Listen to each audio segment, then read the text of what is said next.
Well, it's finally here. The last post of my 64 and more adventure, which of course is the infamous 10 questions. When I first imagined this year-long project, I wanted some way to connect the 52 people who would come to define 64 and more. After a bit of thought, my recall went to the celebrated Inside the Actors Studio television program, where host James Lipton always ends his interviews with 10 questions. While I admit to borrowing Mr. Lipton's concept, the design of the 64 and more 10 questions was my own. It ended up being one of the most interesting and perhaps most significant parts of the series. It was fun and annoying to have to deal with my own creation. But in the end, thanks to my friend and expert interviewer, Kathryn Gallant, I muddled through and added my thoughts to the fabric of the 52 who answered before me. Who's most important to you? This is a crappy question to ask people. You're getting your own medicine. Yeah. My children and grandchildren, I can't separate them. I was an only child. I was from working parents. No one was ever home. No one was ever around. When I had my children, it was the first time that there was somebody there for me. And they've been so kind and loving to me, even as an adult, to allow that to continue.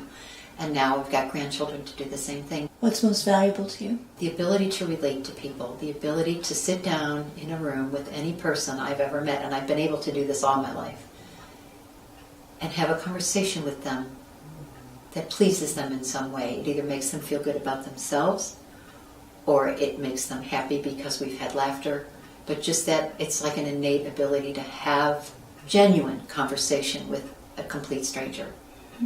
And they feel better. You feel better when you relate to someone. What makes you happiest, no matter when or how it occurs? I've learned in this last year it's doing what fulfills me. Now, what is that? That seems to be evolving. I used to think it was writing. And yet, when I was at a really painful point in my life, I couldn't write. I literally could not write. So I don't know. Right now, it's doing whatever fulfills me. Finding that space where I am who I am and it's okay. What do you enjoy doing most? Which is sort of related to the last question in a certain way. I love when everybody comes together. It doesn't always happen, but when everybody comes together in an atmosphere and in a place and in an activity where everybody's comfortable. And I like to try to create that space. And that makes me incredibly happy. When everybody walks in my door and loves food and is happy and can be themselves, that makes me so happy. What is your biggest life fear and how do you overcome it? From the time I was a child, it was being alone. But I realized that the night my mother died, we are alone. We come into this life alone, we leave alone. And when my marriage ended, and I was in that big farm all by myself, and then I fell and got hurt and literally couldn't go out. I went to work, but that was it. There was no real life. I didn't go places. I didn't talk to people. I was alone. And it was my biggest life fear. I'd lost my marriage and lost my mobility. And I learned that alone wasn't such a bad thing, that I liked me. It was okay to be with me. Mm-hmm. So I overcame it because I didn't have any choice. How do you define quality of life? Doing the thing that fulfills you, that is who you are meant to be and what you're meant to do in life. And I don't care if it's, picking up garbage, if it's being a mom, if it's running a corporation. I don't care what it is. If it's working in a soup kitchen, if it fulfills you, if it makes you a whole person, that's it. Do you consider what society terms as important? It's a bad question. Yeah. Do you consider what society terms important in your life? Or do you tend to march to your own drummer? In fairness to you, this is scribbled on a piece of paper, and I changed the question 4 different times. It's a terrible question. I just ask it, now you can answer it. I never really care what anybody else thinks. I care what I think. And if it doesn't work for me or if it doesn't reach my standards, then I'm not going to be happy with it, and I know that.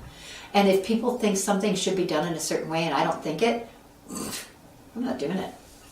I get in trouble all the time for it. That's how I ended up out in the hall of school all the time. But it's what I am. I'm living in a place now that's a community. Not an aging community, but a community. There are rules, let's put it that way. And the other day I went against the rules and my daughter just begged me, Mom, please, you need to get along with these people. I'm not doing that. Great. So we'll all get bail money together. Yeah, that's it. That's what she said. She said, I worried the other night when I heard what you were doing that I was going to have to get bail money. I'm like, yeah. She can call me. It's fine. I'll give her your number. Okay, good. What is your lifetime dream? I think we might have answered the question. But really, my lifetime dream would be if CBS would call me and say, guess what? Charlie's gone. We haven't done it in a long time, but we think people would enjoy it. Here are the keys to your Winnebago, honey. Or it would probably be something much more green and environmentally friendly. But nonetheless, I think I would be jumping up and down. However, what's the reality? I don't know. But I'd like to find out. Yeah. I would. That or like to be part of NPR. To work with Ira Glass and to have him say, once a month I want a story from you. Sign me up. Yeah, cool. It'd be awesome. One last question that actually isn't about the 10 questions, but I meant to ask it before. Were you ever physically afraid for yourself? In this process? Yeah. Did you ever have a moment where you didn't feel safe? You talked about your car breaking down, or you were in a strange place and you didn't know? No. People are so, if you treat people well, they're so good.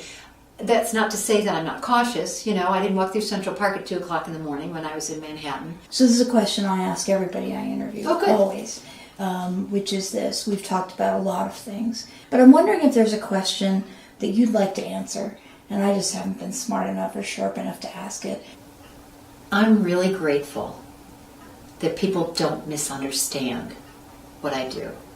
I started working in New Jersey in 1975 in newspapers and have been writing ever since, from magazines, newspapers, blogs, whatever. And a lot of it's very personal because I don't know what else to write about sometimes. People never misunderstand. They don't think that I'm bragging. They don't think that I'm self-centered or arrogant. Somehow I always am grateful that we make a connection on a human level. And that's so important to me because, again, I never had anybody to connect with. And so when I put it out on Facebook and on Twitter and people start retweeting and sending me messages and stuff, that's just awesome because that means we've connected. And you understand, like the 30 days of moving from Crown Hill. Mm-hmm. I wasn't trying to be annoying. I wasn't trying to blah, blah. I wasn't trying to say to everybody, look at how sad I am. I just needed to be able to talk about it and then have somebody talk back to me. Mm-hmm. And that's really why I do what I do. I need to be able to have the conversation. And I don't think I'm that different. I think we all, look at the people who after the election, have poured out onto the streets. Or the Cubs won the World Series, 5 million people came out on that street. Why? Because they want to connect over something that matters to them.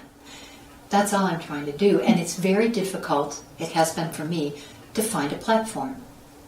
Because I didn't go to school for journalism, because I don't fit the profile of the younger person to be on TV now, because I didn't have the ins with the newspaper people, because in my early life I was being a mom. So I've never had that opportunity. So I've had to make it for myself. If I wanted it to, and that if you want this to happen, you're going to have to do it yourself. And I don't know if it will ever take me where I want to go. But for this year, on the scale that I've been able to create, I had the opportunity. And I'm glad that people didn't misunderstand it, because it wasn't like, oh, look, I went to Tommy Tune's penthouse to interview him. It was like, holy cow! I think that's part of why it is, because you're so authentic about the fact that you're just sort of you're there as us. Then you get to tell, well, what was it like?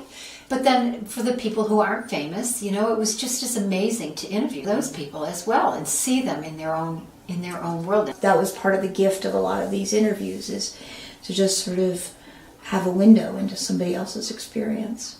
I worried in the beginning that I wouldn't have enough knowledge, that I wouldn't have the time. How do you find the time to get all this done and get enough research done at the same time to know your interviewee? And I was feeling a little verklempt. I was nervous, right? But I just kept trudging. It'll be okay. You can't be too ignorant. Just keep asking the right questions. Be respectful. And then I came across a Studs Terkel quote. And he said, I never do research. Now, he's one of the most respected interviewers in the history of the United States. Genius. I never do research. I just go and I ask a lot of questions. And there's going to be one question I'm going to ask. And it's going to get a really good answer. And he said, and then I'm going to say, really? Tell me about it. And he said, the whole thing is going to go from there. And I thought, okay, that's how I do it. It's okay. Like, he gave me permission to do just what I do and be who I am, and I was grateful for that.